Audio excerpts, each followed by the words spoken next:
আবার বাজারেও যেতে হবে, না হলে কি রান্না করব এইটা ভাবতে ভাবতেই কিন্তু আমার সেই দুপুর পার হয়ে যাবে। তার থেকে ভালো যে সকালবেলায় গিয়ে একটু ঝটপট বাজার করে এনে সেইটা রান্না করা। তার মধ্যে আবার কিন্তু সোনাইকে স্কুলেও দিতে যেতে হবে। আর সকালবেলায় কিন্তু আমার হচ্ছে যে সকালবেলার ধরো রান্না করা, সোনার স্কুলের টিফিন করা, প্রায় সমস্ত কাজকর্ম ওইগুলো কিন্তু হয়ে গেছে। আর ওই যে বলেছিলাম যে যাওয়ার আগে কিছু মুদিখানার মালপত্র এনে দিয়ে গেছে, সেইগুলো তো গোছাতে হবে, গুছিয়ে রাখতে হবে। আর ভেবেছিলাম ও সোনাইকে স্কুলে দিতে যাওয়ার আগে সমস্তটা গুছিয়ে নেব, তা হয়তো সমস্তটা গুছিয়ে নিতে পারবো না। আসলে এত ব্যস্ততার মাঝখানে করার চেষ্টা করি ঠিকই, কিন্তু সব সম্পূর্ণ কাজকর্ম না ঠিক হয়ে ওঠে না। আর এই যে দুষ্টু দেখতে পাচ্ছ যে এখানে কিন্তু চাউমিন খাচ্ছে। সকালবেলায় যখন তোমাদের দাদা ভাই ওই যে আগেই বলেছিলাম যে কৃষ্ণনগর যাবে, সেই জন্য রুটি করেছিলাম, রুটি নিয়ে গেছে। আর সে দুটো রুটি ছিল, আমি আর দুষ্টু কিন্তু চা দিয়ে রুটি খেয়েছিলাম। আর ও বলল যে এখন আর ভাত খাবে না। আমার কিন্তু ভাত করাও হয়ে গেছে সকালবেলার জন্যে, তো ও খাবে না। আর শোনাই যেহেতু স্কুলে যাবে ওর তো খেতেই হবে, না খেলে হবে না। আর ও রুটি সে খেতে ভালোবাসে না। ওর জন্য আবার টিফিন করতে হলো, চাউমিন টিফিন বানালাম। তো দুষ্টুকে বললাম যে তুই ভাত খাবি না, যখন একটু চাউমিন খা। তা ও বললো যে দাও।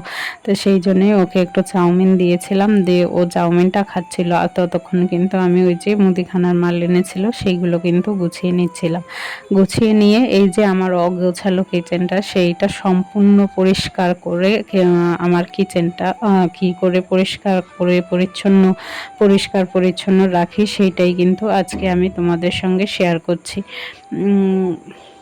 তা আশা করছি আজকের ভিডিওটা একটু হলেও তোমাদের ভালোই লাগবে। আর যদি একটু ভালো লাগে তাহলে কিন্তু অবশ্যই একটা লাইক কমেন্ট করতে ভুলো না। তোমাদের মিষ্টি একটা লাইক কমেন্ট আমাকে কিন্তু অনেক নতুন নতুন বন্ধুদের কাছে পৌঁছাতে সাহায্য করে, অবশ্যই সেটা করো।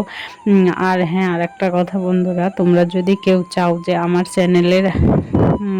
চ্যানেল বলতে আমার পরিবারের একজন সদস্য হতে, তাহলে অবশ্যই কিন্তু আমার চ্যানেলটাকে সাবস্ক্রাইব করে আমার পরিবারের একজন মিষ্টি সদস্য হয়ে থেকে যেও।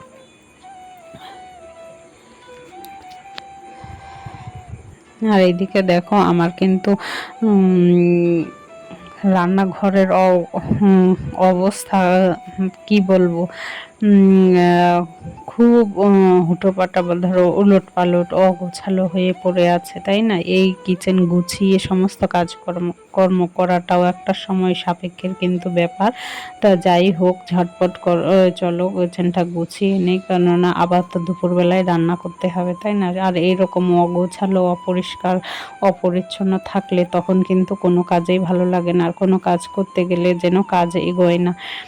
সেই জন্য যখন ঝটপট করে চলো গুছিয়ে নিই। আর গোছানো জায়গা দেখবে কাজ করতেও কিন্তু অনেকটাই তাড়াতাড়ি হয়। আর কাজ করতে সেইখানে যে কাজই করো না কেন, সেই জায়গাটা যদি পরিষ্কার পরিচ্ছন্ন গোছানো থাকে তখন কিন্তু সেই জায়গাটায় তোমার কাজ করতে ভালোই লাগবে। আর যদি অগোছালো অপরিষ্কার অপরিচ্ছন্ন থাকে তখন কিন্তু সেই জায়গায় কাজ করতে ভালো লাগে না, তাই না? সেই জন্যই দেখো কিচেনটা আগে পুরো একদম পরিষ্কার করে নিচ্ছি।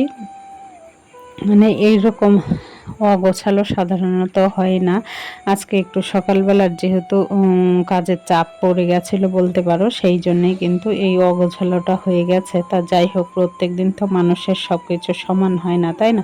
সব সময় যদি গোছানোভাবেই কাজকর্ম করা হয় তাহলে তো আর পরের দিন কোনো কাজই থাকবে না, তাই না? সেই জন্যে কিন্তু মাঝে মধ্যে এরকম অগোছালো হয়ে যায়।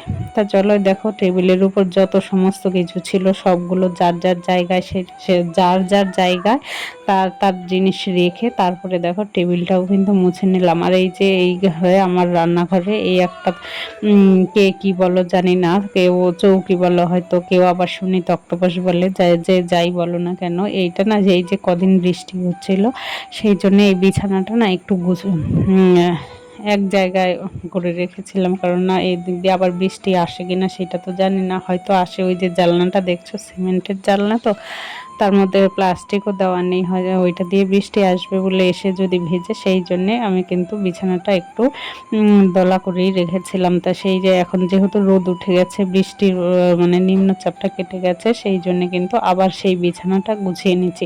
আসলে ওইভাবে দলা করা থাকলে না তখন দেখতে খারাপ লাগে, তখন কিন্তু আর ভালো লাগে না। সেই জন্য দেখো আবার কিন্তু বিছানাটা করে নিলাম। সময় বিশেষ ধরো এইখানে কেউ আসলে আমরা শুই বা বসা হয়, আবার এইখানে সকালবেলায় হয়তো অনেক সময় দুষ্টু এসে পড়তেও বসে, যে ওই বই খাতাগুলো তো দেখতেই পেলে। তা সমস্ত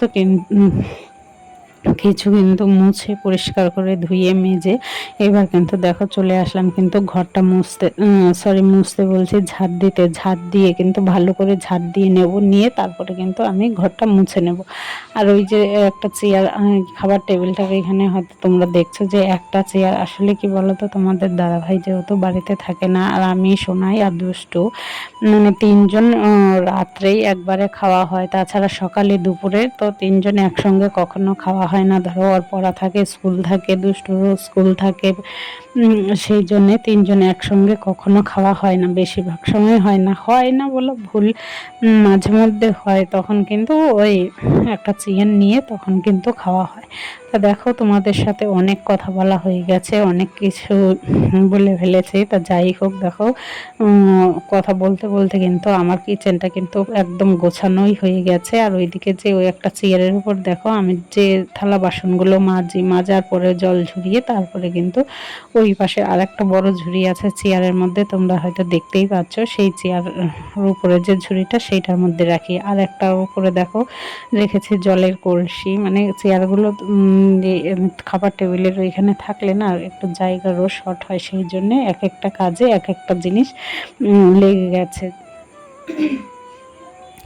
তা যাই হোক, তা চলো দেখো আমি কিন্তু রান্নাঘরটা মুছে পরিষ্কার করে নিচ্ছি, নিয়ে তারপরে কিন্তু আজকে কিন্তু আমার এখনো দুপুরে রান্না বান্না হয়নি। ওই যে কিচেনটা গুছিয়ে তারপরেই কিন্তু আমি দুপুরের রান্নাটা করব। আর এইদিকে কিন্তু প্রচণ্ড গরম লাগছে, যেই রোদ বেরিয়েছে না সেই প্রচণ্ড গরম। আবার যেই বৃষ্টি হচ্ছিল, মানে এত বৃষ্টি হচ্ছিল যে চারিদিক যেন পচে যাচ্ছে, পচিয়ে দিচ্ছে, এরকম একটা ব্যাপার।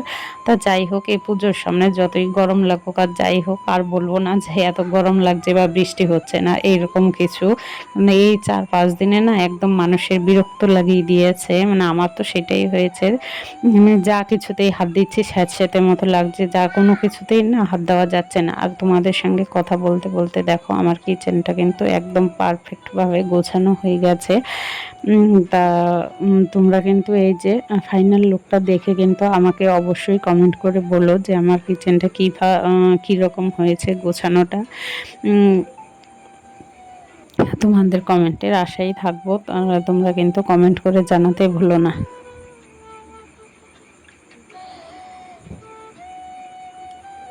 আর এই যে সিঙ্কের তলায় একটা বালতি দেখছো, সেই বালতিটার মধ্যে কিন্তু আমি ওই যে সবজি কাটার পরে যে খোসা হয়, তারপরে ডিমের খোলা টোলা সমস্ত কিছু সব সময় বাইরে ফেলতে যাওয়া যায় না, তাই না? সেই জন্য ওই সিঙ্কের তলায় কিন্তু ওই বালতিটার মধ্যে একটা প্লাস্টিক দিয়ে তারপরে রেখে দিয়েছি। যখন ভর্তি হয়ে যাবে ওই প্লাস্টিকটা সমেত ওই যে ময়লার গাড়ি আসে তার মধ্যে নিয়ে দিয়ে আসবো।